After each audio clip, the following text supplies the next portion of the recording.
All right, good morning, Darwin Man. So I wanted to talk about one of the things that we just never talk about. And to be honest, I have not used a lot. I don't need these. I have used, but I don't use a lot. So Mark Kernow provided us with the Seven Truths of Dark Age England, which is a fantastic way to launch into the rule book on page 18 for those who want to look in your PDF until you can get your hands on the actual book, which is available in hardback and softback on Lulu. Drive Through RPG will be mailing me my proofs shortly, so hang in there for those who shop on Drive Through RPG. But Mark wrote that, and Mark contributed that, and Mark contributed the Dark Age Unglen setting details, couple of pages, page 72 and 73. And these are amazing.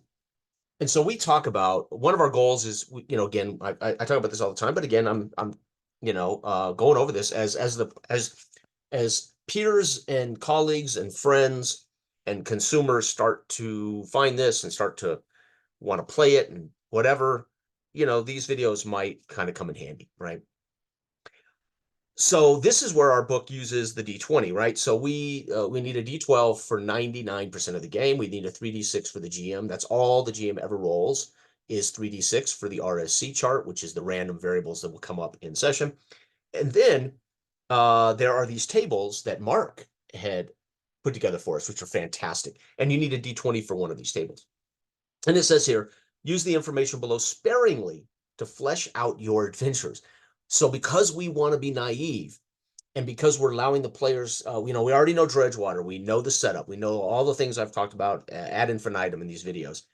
The players already buy into that. They buy into that. They place their character in the world, the fiction, based on that setup, right? And then they pursue something, right? They want to deal with this, or they want to deal with the inciting incident as they're about to hang somebody in the square, and they might approach the executioner and hell, why are you hanging this man? Whatever, right? We just don't know where the players are going to go. Okay. And if it's an in media res start in the middle of something chaotic or violent, well, then it takes care of itself until that's resolved, right? But these are amazing. And I am ashamed to say that I have not used them as much. I've used them in, I'm trying to remember if I did one online, AP online. With my local group, I used them a couple times, right? Because I could hide them behind a screen, right? And online, of course, I can certainly hide them here, right? But what's great is we roll these. So again, I'm naive. Let's say the inciting incident, like what happened in our first campaign session, the first RSC I rolled was kids kidnapped. And it happened to be that David was literally with the kids in the town square when they were kidnapped. So David's character, as I defined, as he turned to say something or do something, I said when he turned back, the kids are gone, and you see this guy moving through the crowds with the kids, right? He snatched the kids and he's running away. Well, when they set off to pursue him, that would have been the perfect time to not only roll maybe another RSC if I wanted to, but because since they're all pursuing the same RSC, I really don't need another RSC right now. But that would have been the perfect time to use these charts. I can roll, let's say I roll an 11, Ghost Fence. They're riding along, hunting for the kidnappers, trying to track them on the old Empire Road, and they hit a ghost fence, right? I could then roll people they might meet along the way. So let's say they deal with a ghost fence, and I roll again, and it's a 6, small war band. As they're riding along looking for the kidnappers, they see a small war band in the distance, right? Now they can embrace that, run from that, right? And then, of course, we've got events and twists. So you can roll all of these and kind of put them together in a scenario, or we can just roll whatever's best suited. Like right now, let's go ahead and see as they approach the camp that the kidnappers are in. Let's roll an events and twists. And I roll, it says beacons are lit. All of a sudden, in the distance, they see a fire. They see a beacon lit on a mountain, on a small hill, maybe a quarter of a mile away, and they see another one light up. So as they're approaching the kidnappers, they see a beacon lit. And then they see another one light, maybe 2 miles away. Holy, who's lighting beacons? Who are they signaling? What the hell? Right now, the kidnappers are paramount, but there's something else big time going on. What does that mean, right? Items of significance. Well, we'd only roll this, right, as we're going through the camp, right? We only roll this maybe as it's a conversation about what, they meet a warband. The warband says, we're looking for something. I could roll on this and it says, A brittle sword. They're looking for an old sword. Don't know why. I'm gonna have to come up with that if they get engaged in that, the details of that conversation. And then we have your doom is upon you for good or ill, right? We roll a voice. Voices cry out, a dramatic change in the weather. These are genius. And these simple tables allow you to create variables along their pursuits of an RSC. And then, of course, we have the RSC, which are big events, right? I mean, that could be a dragon, that could be a murderer loose, that could be a werewolf, victim of a whatever. It can be a big deal. These allow you, once you get out and they're pursuing something, to also add even more as they're moving.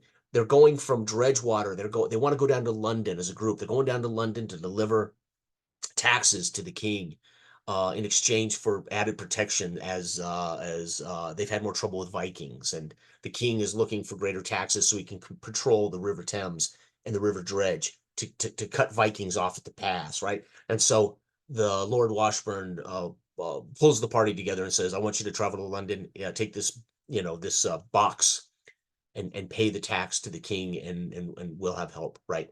That I'm charging you with this job." Well, what do they run into along the way that doesn't necessarily have to be an RSC? And it is brilliant, and it is something we've never really talked about, and we should talk about. It's one of the Mark only contributed two. Well, he really attributed more. He play tested my first game, Dragon Slayer, with Dell. Gave me great feedback in one session. Mark gave me some great feedback. And then when he contributed when we talked to it, and I said, "Oh, we're going on with this project," and I said, "If you want to contribute some things, I'd love it." And he wrote this. So just 3 pages of this book are Mark Kernow, and they are fantastic. And I can't say enough. And what's great about these tables is not there's enough here that you could use them in every session for as long as you want to play Dark Age of Man. But they would also show you, hey, I could also make my own events and twists and just make my own D12 chart. So they're kind of a great tool to say, hey, I should have an items of significance roll, right?